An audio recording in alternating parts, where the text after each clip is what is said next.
예, 여러분 반갑습니다. 오늘도 여러분들과 함께 출애굽기 3장의 말씀을 가지고 함께 은혜를 나눠보도록 하겠습니다. 자, 모세가 태어났을 그 당시의 애굽의 상황은요. 모든 애굽에 살고 있는 모든 히브리 민족의 그 가정에서 태어난 아이들 가운데 사내 아이는요. 무조건 다 나일 강물에 버려서 던져 죽여야 하는 그런 무시무시한 그런 시대였습니다. 하지만 모세는 하나님의 섭리 가운데 강물에서 건져냄을 받게 됩니다. 그래서 이제 모세라는 이름을 얻게 되죠. 자, 알다시피 애굽 왕 그 바로의 딸의 양자가 되어서 이제 모세는 이제 애굽의 왕실에서 아주 아무런 부족함 없이 잘 자라게 됩니다. 그리고 이제 성인이 된 후 모세는 자기 민족 이스라엘 사람들을 돌보는 그런 돌보기 위한 마음이 이제 생기게 되고 어느 날 그 이스라엘 사람을 막 괴롭히는 애굽 사람을 보고 막 그냥 울분이 막 그냥 분노가 치밀어 오르게 되자 그를 쫓아가서 아무도 안 보는 틈을 그 타서 그를 죽이게 됩니다. 그리고 모래에 파묻게 되죠. 그러나 그 일이 금방 다 들통나게 되자 모세는 모든 것을 다 포기하고 버려둔 채 미디안 광야로 도망을 가게 됩니다. 자, 그곳에서 이제 미디안 땅의 그 제사장의 사위가 되고 이제 모세는 이제 하루하루 자기의 장인 어른의 그 재산을 돌보면서 특히 이제 그 양떼들, 장인의 양떼들을 돌보는 그러한 삶을 이제 살면서 그냥 하루하루의 삶을 살아가고 있었던 겁니다. 그러던 어느 날, 그날도 역시 장인의 양떼를 치면서 이제 이렇게 막 다니다가 하나님의 산 호렙산에 이르게 됩니다. 결국 이것도 하나님의 인도하심 가운데 이제 이르게 된 거겠죠? 자, 호렙산에 이른 모세는요, 그곳에서 아주 놀랍고 아주 너무나 기이한 그런 광경을 보게 됩니다. 떨기나무가 있는데 거기에 막 불이 막 붙고 막 불이 타오르는데 나무는 타지가 않는 거예요. 예? 아니 분명히 불꽃은 보이는데 떨기나무는 그대로 있는 거예요. 그리고 그 가운데 여호와의 사자가 나타나 계시는 것을 봅니다. 야, 이게 내가 보는 게 지금 이게 도대체 이게 꿈인지 생신지 도저히 뭐 그냥 판단이 안 돼서 너무나 신비로우니까 좀 더 가까이 가서 좀 확인을 해봐야겠다. 그리고 이제 가까이 가는 거예요. 그러다가 갑자기 그 가운데 계시는 여호와의 사자를 통해서 하나님이 모세를 부르시는 거예요. 모세야, 모세야. 다가오고 있는 모세의 이름을 부르시는 거예요. 모세는 자기 이름을 부르는 그 소리를 듣고 깜짝 놀랍니다. 아니 모세라는 이름은 애굽에서 사람을 쳐 죽이고 도망치면서 완전히 잊혀버린 이름이었는데 그 이름을 자기 이름이었던 모세를 하나님이 부르시는 거예요. 모세는 너무나도 놀랍기도 했지만 또 너무나도 두려웠지만 한편으로는 모세라는 이름으로 살았던 자신의 잃어버린 삶을 다시 불러주시는 그 모세라고 불러주시는 그 음성을 들으면서 마치 죽었던 자신의 과거의 삶, 죽었던 자신이 다시 살아나는 듯한 그런 감동을 모세는 받게 되는 거죠. 예? 모세는 자기도 모르게 자기 이름을 부르시는 하나님께 네 하나님, 예, 제가 여기 있습니다 라고 그렇게 이제 고백을 하는 겁니다. 여러분 이게요 보통의 상황이라면 자기 이름을 누가 두 번이나 불렀다면 이거 분명히 자기를 아는 사람이 부른 거예요. 그러니까 자기를 아는 사람이 불렀다고 하면은 그는 즉시 도망가야만 했습니다. 왜냐하면 자기는 살인자였으니까. 모세라는 이름을 알았다는 모세라는 사람을 아는 사람은요 모세가 어떤 짓을 행했다는 사실을 잘 알고서 알고 있다는 것을 의미하는 거 아니겠습니까? 그러니까 모세라고 이름을 불렀을 때는 그는 도망을 가는 것이 상책이었어요. 예? 자, 그런데 모세는 자기를 부르시는 그 하나님의 음성 앞에서 하나님, 제가 여기 있습니다. 라고 그렇게 고백을 하고 있는 것입니다. 모세는 그 불타는 그 떨기나무 앞에서 자기 이름을 부르시는 하나님 앞에서 네, 하나님 여기 있습니다. 여러분, 이 말은요. 애굽의 왕자에서 그 살인자로 전락되어 지금까지 살았던 모세 자신의 그 죄를 고백하는 그러한 말이기도 합니다. 예? 여러분, 예? 모세가 어떠한 삶을 살았는지 사실은 그 누구한테 자기가 얘기를 했겠습니까? 아무도 모르는 그 죄악된 삶이었는데 그 이름을 그렇게 살고 살았던 그 모세라는 이름으로 살았던 그 죄악된 삶을 살았는데 그 죄악된 삶에서 자기 이름을 부르는 거예요. 그 모세라는 이름을 부르는 거예요. 그랬을 때 모세는 피하지 않고 하나님 여기 있습니다. 내가 여기 있습니다. 죄인 모세가 여기 있습니다. 라고 그렇게 고백을 하는 겁니다. 여러분, 우리도 그렇지 않습니까? 우리가 은혜를 받고 하나님의 자녀가 되었다는 그 확신 가운데, 구원받았다고 하는 그 확신 가운데 그 기쁨과 감사함과 놀라운 그 은혜를 우리가 받지만은요, 또 그 순간에 한편으로는 정말 내가 살아왔던 그 죄악된 삶들이 주마등처럼 확 스쳐지나가면서 하나님께서 나를 구원하신 그 은혜에 너무나 크고 감사하지만 동시에 내가 얼마나 큰 죄인이었다는 것을 고백하지 않습니까? 그래서 회개가 나오잖아요. 처절한 회개가 이루어지지 않습니까? 모세도 마찬가지였다는 거예요. 자기 이름을 2번이나 불러주시는 것, 그 2번이나 불러주시는 그 하나님의 그 부름 앞에서 피하지 않고 내가 여기 있나이다. 하나님, 이 죄인 모세가 여기 있습니다. 라고 하는 그러한 그 고백이요. 그러한 그 회개의 그런 결단의 그런 그 대답이었다는 사실입니다. 저는 이 모세를 부르신 하나님도 참 감사했지만은요. 그렇게 부르시는, 자기를 부르시는 그 하나님의 부름 앞에서 하나님, 그 모세가, 하나님이 부르시는 그 모세가, 그 죄인 모세가 여기 있습니다. 라고 그렇게 하나님 앞에 고백하는 그 모습이 너무나 은혜가 되는 거예요. 자, 그랬더니 하나님께서 그렇게 내가 여기 있습니다. 라고 고백하는 모세에게 말씀합니다. 모세야, 더 이상 이리로 가까이 오지 말라. 지금 네가 서 있는 곳은 거룩한 땅이니 내 발에서 신을 벗으라. 라고 그렇게 말씀하지 않습니까? 여러분, 신발을 벗으라는 의미는 지난주에도 말씀을 드렸지만 보통 그 당시에 신발을 벗어서 남에게 주는 행위는요, 이제 나의 모든 결정권을 신발을 가진 당신한테 다 맡긴다. 그런 의미도 있고요. 또 한편으로는 신발을 벗어드린다는 것은 이제 그 신발을 벗어드리는 그 사람 앞에서 나의 모든 삶을 다 드릴 수 있다라고 하는 그러한 결단의 의미이기도 한다는 거예요. 그러니까 하나님이 나를 부르셨을 때 하나님의 택한 종으로 불러주시는 하나님의 명령에 대해서 내가 순종하겠습니다. 라고 하는 그런 의미이기도 하는 거예요. 그러니까 신발을 벗으라고 하는 것은 순종하라 그런 의미도 하겠죠. 자, 그래서 이제 모세는 거기에 순종을 하면서 신발을 하나님 앞에 벗어놓습니다. 그런 모세에게 하나님은 이제 자기가 누구신지를 말씀하는 거예요. 여러분 그렇지 않겠습니까? 이제 신발을 벗으라고 했으니까 이제 그렇게 말씀하시는 하나님이 누구인가를 이제 모세에게 말씀하는 거예요. 6절의 말씀인데요. 하나님이 이렇게 말씀합니다. 나는 내 조상의 하나님이니 아브라함의 하나님, 이삭의 하나님, 야곱의 하나님이다 라고 말씀하는 거예요. 예? 모세는 자기 이름을 부르고 신발을 벗으라고 명하신 분이 우리 믿음의 조상의 하나님이시다는 그 말씀 앞에서 하나님 되었기를 두려워하여 얼굴을 가렸다는 거예요. 예? 우리가 섬겼던 하나님이시라는 그 말씀을 듣는 순간 너무나 부끄러워서, 예? 그리고 그 당시에 하나님을 본 사람 다 죽는 거잖아요. 그러니까 자기도 모르게 그냥 얼굴을 가리게 되었다는 겁니다. 자, 그랬더니 이제 하나님이 모세에게 또다시 이렇게 말씀합니다. 자, 두 번째 또 말씀을 하시는데요.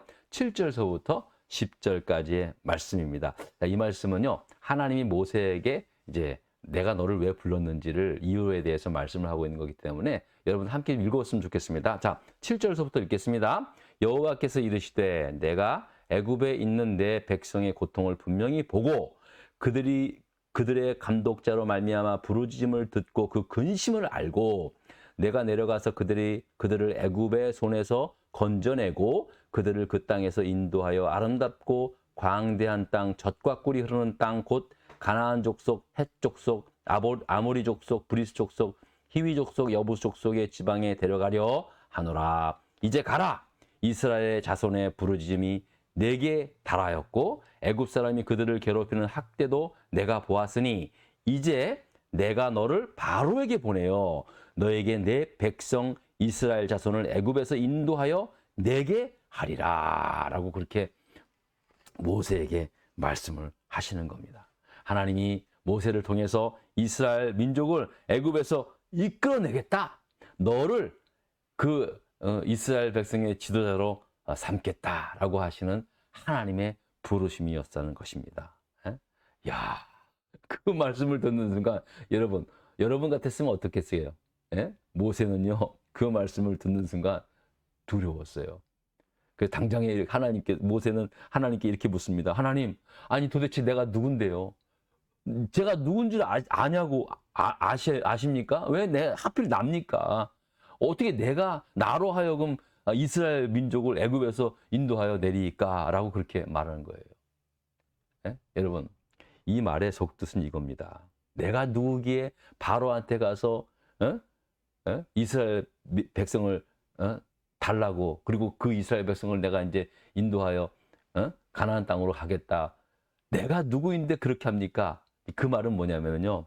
하나님, 아니 내가 애굽 사람을 때려 죽여서 시체까지 유기한 사람인 줄 그래서 도망쳐 나온 사람들 다 아는데 내가 바로왕 앞에 섰을 때 애굽 사람들이 나를 가만히 두겠습니까?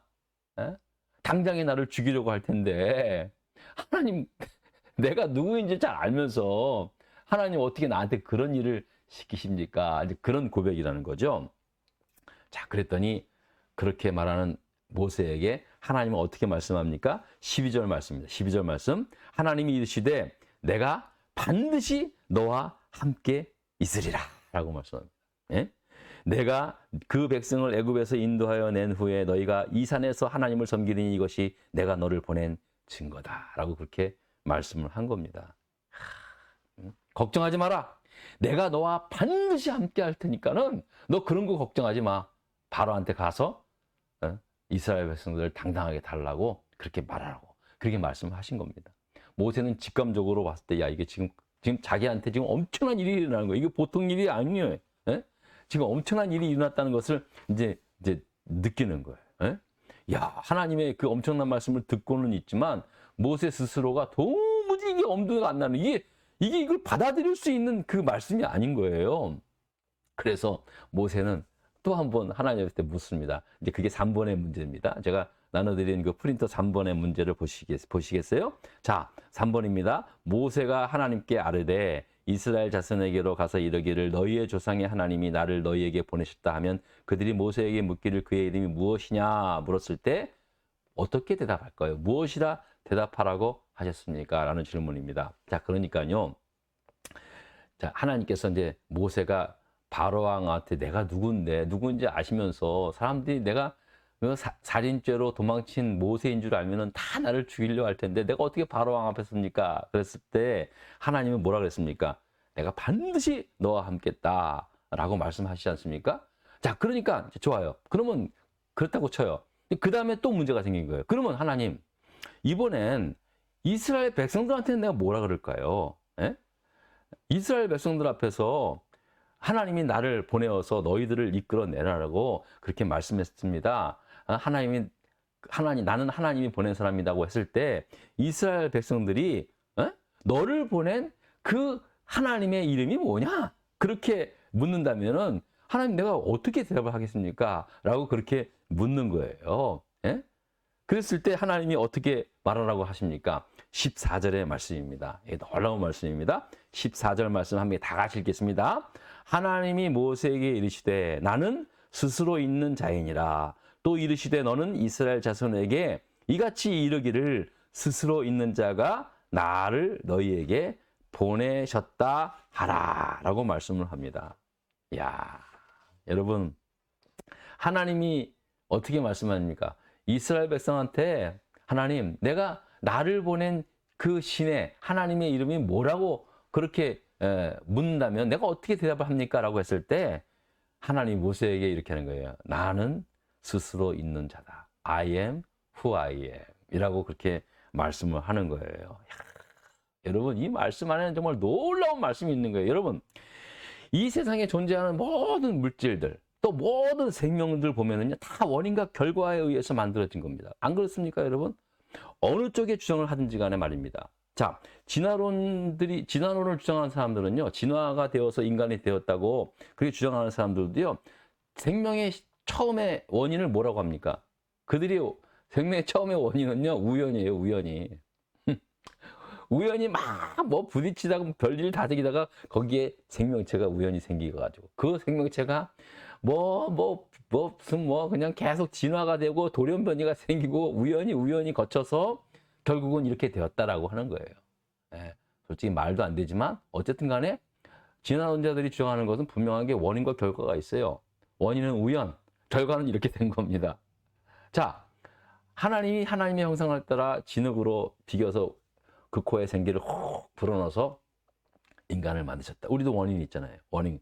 하나님이 만드시고 하나님의 형상을 따라서 하나님이 지으시고 그리고 또 하나님에 의해서 만들어졌고 그리고 이렇게 결과 이렇게 되었다는 거예요. 그러니까 뭐 진화론이 되었던 창조론이 되었던 다 원인과 결과에 의해서 다 나오는 거예요. 그러니까 세상 모든 물질, 모든 생명체는 다 원인과 결과가 있어요. 이 말은 뭐냐면 누군가에 의해서 존재됐다는 거예요. 근데 하나님은 원인과 결과에 상관없이 스스로 존재하는 분이다라고 하는 거예요.